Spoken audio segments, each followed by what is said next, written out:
Hey friends, this video is all about prep work to help you get to your arm balance inversions intelligently, safely, and really successfully. So I know sometimes it can feel like there's so much prep work, especially when we're working into inversions and arm balances, but really give yourself the freedom to enjoy this process and start thinking of yourself as already beginning to learn about your inversions and your arm balances, because you are. It's really important that we have the right muscles turning on to support us when we're inverting and weight bearing on our arms so that we don't strain our neck or really anywhere else in our bodies. Okay, so the first series of exercises will be on the wall. When you ace this and it's starting to feel like easy for you, or you get the details or a nice level of challenge, then watch my follow-up video where these exercises will move to the floor, and you'll get a little different degree of challenge and weight bearing. Okay, so you're going to start by a walk. Get your hands a little higher than hip level and walk yourself back to a down dog on the wall.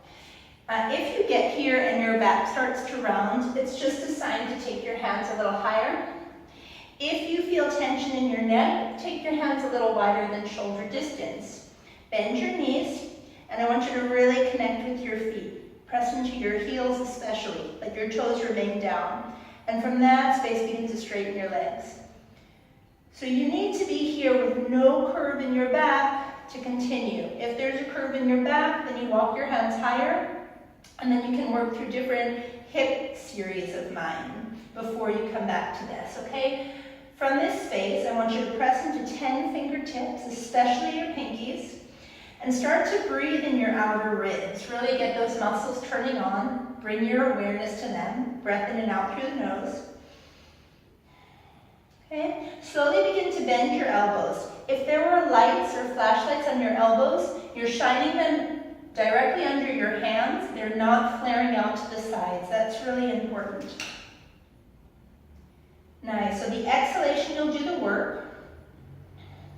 Bending your elbows, make sure you keep weight in your fingertips. You're only going to go as far as your fingertips stay planted on the wall, and slowly press them to straight. You can notice here if one arm has more weight in it than the other, and then try to use the other equally. And one more time, the exhalation, you're bending, and then slowly release. Come to standing, come to your Tadasana, and just check yourself out here. Strong legs, dangling arms. Okay, you'll come back to the wall. And now you're going to place your hands a little bit lower than shoulder height. Again, shoulder distance apart. Walk yourself back to your down dog. Fingers are spread. You can take a moment to bend your knees and press into the triangles of your feet to straighten your legs. Lower ribs are invited into your body, and your gaze can be towards your thighs. Just check out that your neck is released. Again, on the exhalation here, you can begin to bend your elbows. Flashlights on your elbows point underneath your hands. They don't flare out. As you exhale, you'll bring your arms closer to the wall. They don't need to touch, and you release. You need to make sure that as you bend your elbows, they stay underneath the line of your hands, and then 10 fingertips press into the wall. And release. And again, exhalation to bend towards the wall. And exhalation. Straighten. And again. If you reach the wall, you can stay there for a moment. And slowly press into your fingertips to come to the wall. Nice. Roll your shoulders back. And then to release out your arms, you can give yourself a hug, alternating which arm is on top. Strong legs.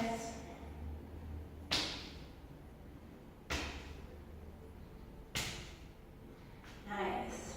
So go over this video. You can even do it a few times a day. Just check out that you give yourself, maybe if you're practicing 2 days in a row, give yourself a day off in between the third day to just work other muscles, give those muscles a break, come back to it. Do this for a week and then see how it is. Really important, again, your elbows don't splay out to the side. Really important to keep weight in all 10 fingertips, especially your pinkies.